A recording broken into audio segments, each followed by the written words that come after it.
On May 26, 2025, the much-anticipated Envision 2025 Global Partner Conference took place in the bustling metropolis of Shanghai, hosted by the prominent Trip.com group. The event was designed to shine a spotlight on sustainable tourism, with a key focus on environmental responsibility and the future of travel. At the heart of this occasion was Prince Harry, Duke of Sussex, slated to deliver the keynote address on behalf of his travel initiative, Travelist, which aims to revolutionize eco-friendly travel practices. However, what was intended to be a defining moment for Harry's global environmental advocacy instead spiraled into a diplomatic firestorm, attracting widespread media attention and sparking controversy that extended far beyond the conference halls. According to multiple sources close to the prince, Harry arrived in Shanghai expecting the elevated security typically accorded to internationally recognized figures of his stature. Weeks before the summit, his team had reportedly submitted detailed security requests emphasizing the necessity of a dedicated security detail due to his high-profile status and ongoing history of security threats. Given his prominent public role and the nature of his recent legal disputes and public appearances, such precautionary measures seemed reasonable from Harry's perspective.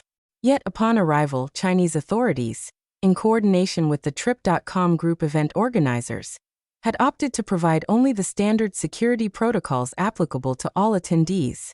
The local police and venue security personnel assessed the measures as sufficient for the controlled and heavily managed environment of the Pudong Convention Center. Harry was informed that no additional VIP protection would be granted, citing China's stringent security policies and the already comprehensive safety arrangements in place for the 3,000-strong audience.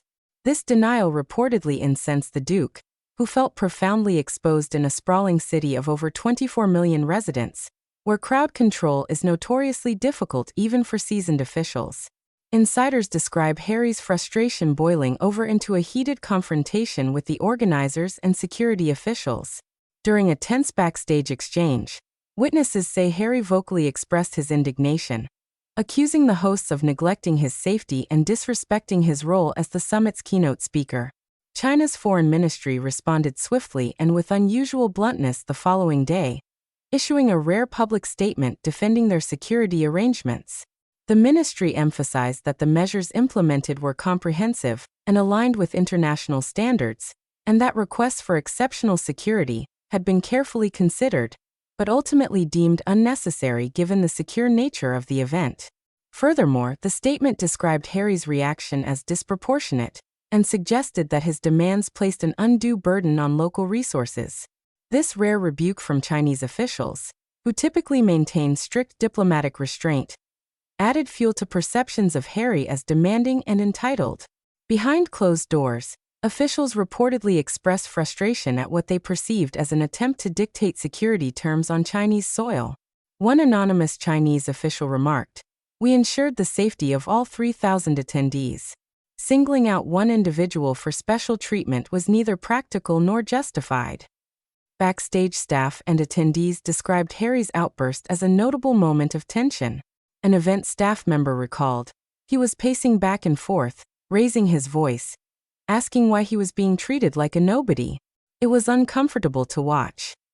Sources confirmed that Harry's ire was directed not only at James Ling, the CEO of Trip.com Group who oversaw the summit planning, but also at Chinese security personnel on site.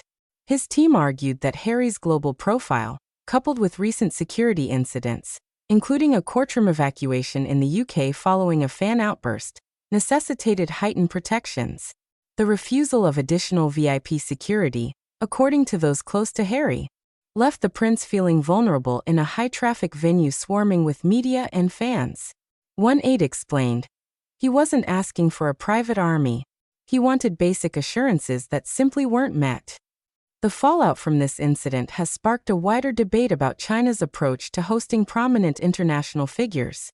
Critics question whether China's stringent security protocols are too rigid for high-profile guests, while others defend the country's position in prioritizing collective safety over individual demands.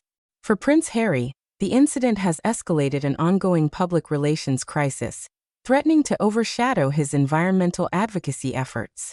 Sources close to the Duke describe him as furious and feeling betrayed by the situation.